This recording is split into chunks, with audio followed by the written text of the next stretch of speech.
Celebrate, be thankful, be grateful, choose yourself again and again, process the upset, process the pain, process the hurt, process the trauma. Have a list of affirmations that you can say to yourself each morning, hell, and whenever you need them. Um, be conscious of the words that you say and write. Be conscious of the words you think. Those are all just a few ways that you can help to get yourself into a mindset that's more beneficial for you, that allows you to manifest.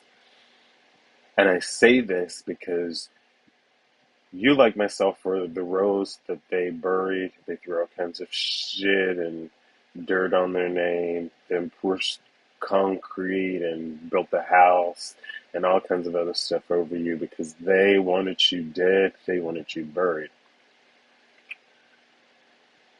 But you grew straight through that house. You broke through that concrete. You broke through that dirt. They didn't understand that everything that they took from you um,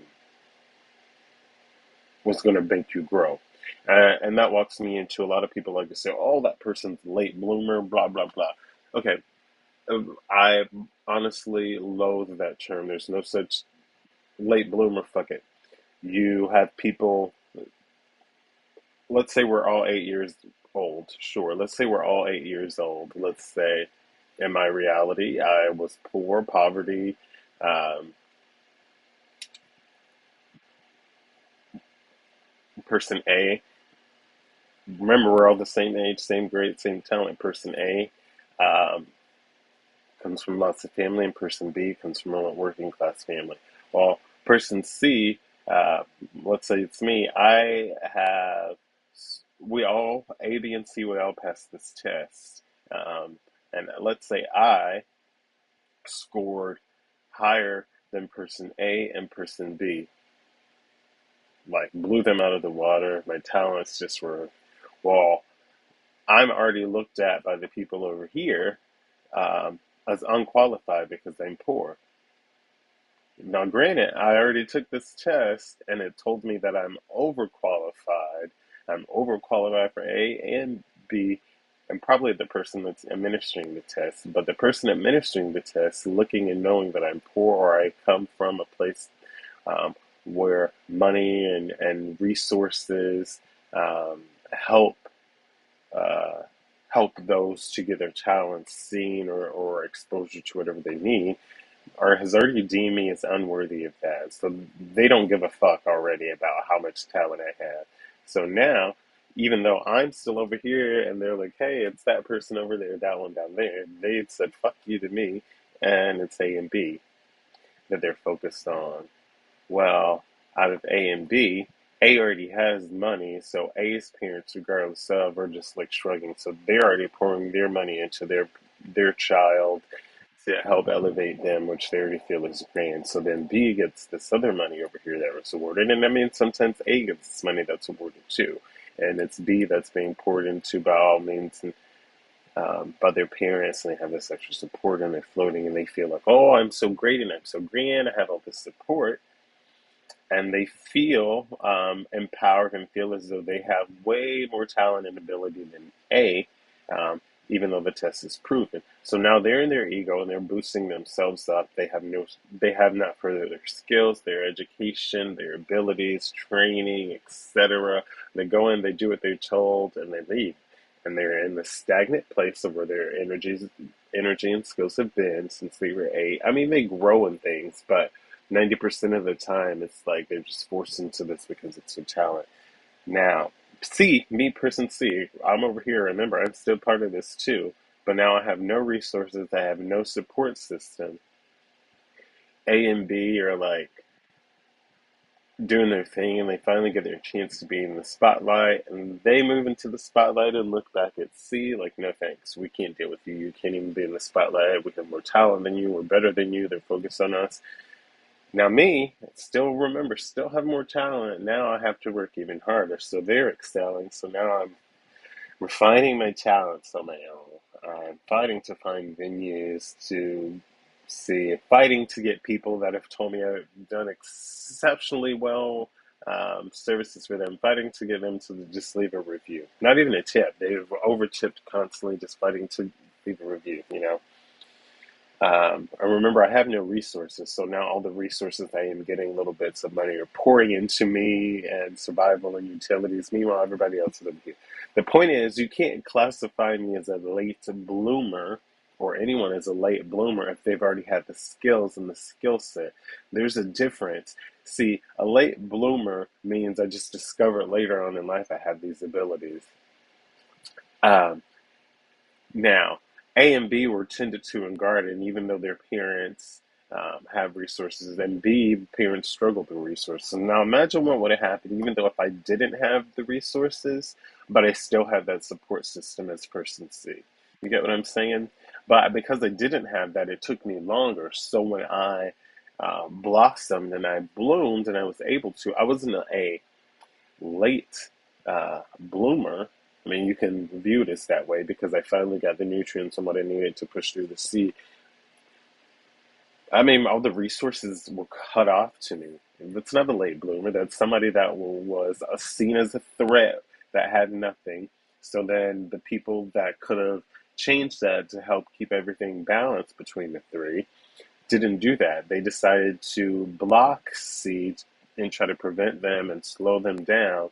And that's basically it. Your fight is there. When people start feeling that you possess more than them and that you can do more than them, then you come into this place of this fight, and it's up to you to keep pushing forward to make sure you get into that blossom of bloom. I know I rambled and it took me a moment, but if you stuck around, I am Naomi Wynters, singer, songwriter, dragon, entertainer. We got the Eight of Wands on the bottom of the deck, and that lets me know that action is coming in fast towards you. And as I cut confirmation, celebration, joy, harmony with the Four of Wands. Lots of burps here. So lots of confirmation. All right, Spirit, what do we need to know about this action coming in, this celebration? Spirit, tell me what we need to... Whoa, okay, let's see. This celebration coming in was a difficult decision here. And so somebody in anxiety, somebody that's worried, they're fearful of what you will say. Um, but they're trying to come in while you're in this Queen of Cups energy, while you're compassionate, comfortable, calm, nurturing, and healing. And they want to come in with this love offer. Um, like they're addicted to you. Um, they don't want anybody else around you. They're like, this is one of those very overprotective loves with the devil here. I don't want to say toxic because it's not giving toxic and it's not giving codependent, but you're going to have a new beginning. This is definitely somebody, a protector. Like it's giving me like once you're theirs, like they're gonna fuck somebody up for like touching you without permission, for even like speaking poorly on your name. That's the kind of situation, relationship you're going into. Yeah, they're blind faith. You guys are blind faith in this with the Fool here. Let's see, Spirit, tell me more about this relationship. We since we're doing the love reading. Okay, so this is a protective person. Maybe they want you to be codependent, but you guys are going to come together in a new beginning. It's going to be innocent beginning. It's not going to have anybody else pouring into you. They're going to be honest. They're really into you. Um,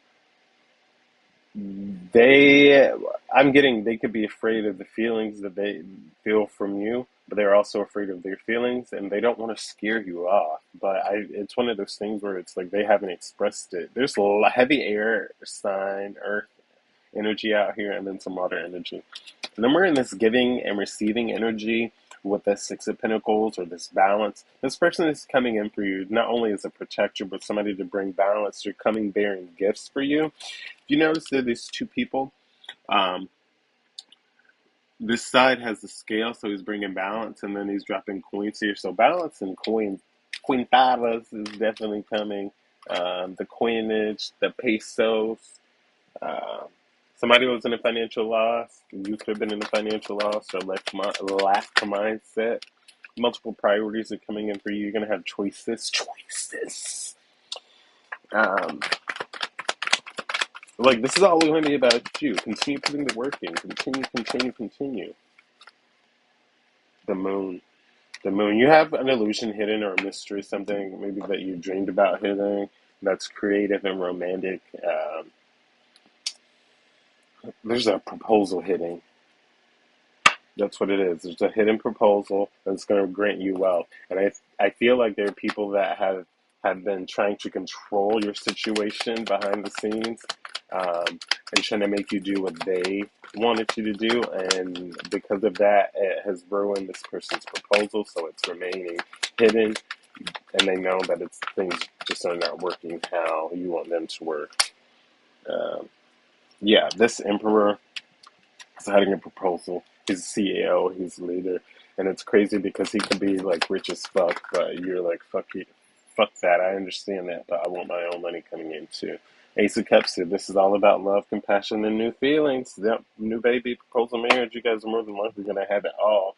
Yep, cheer it coming right in. I love you guys. Go outside, drink some water, be fabulous. Fabulous. Smile, be kind, and remember, you're not a late bloomer. Work on your skills. Your audiences will come. Continue putting yourself out there and don't let people deter your talk differently. I've grown up around music and choir and churches. Life happened. I stepped away.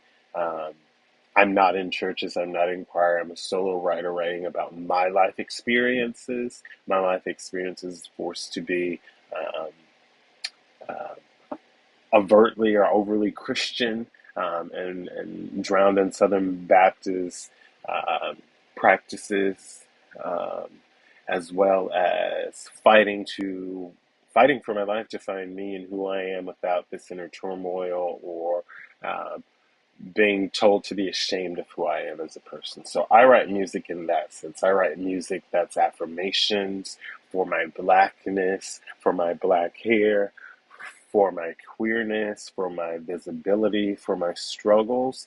And I hope that you will find the empowerment and the enrichment in each song that I've written. And I literally put a piece of my soul, a piece of my heart into each one of these songs. I pour emotions.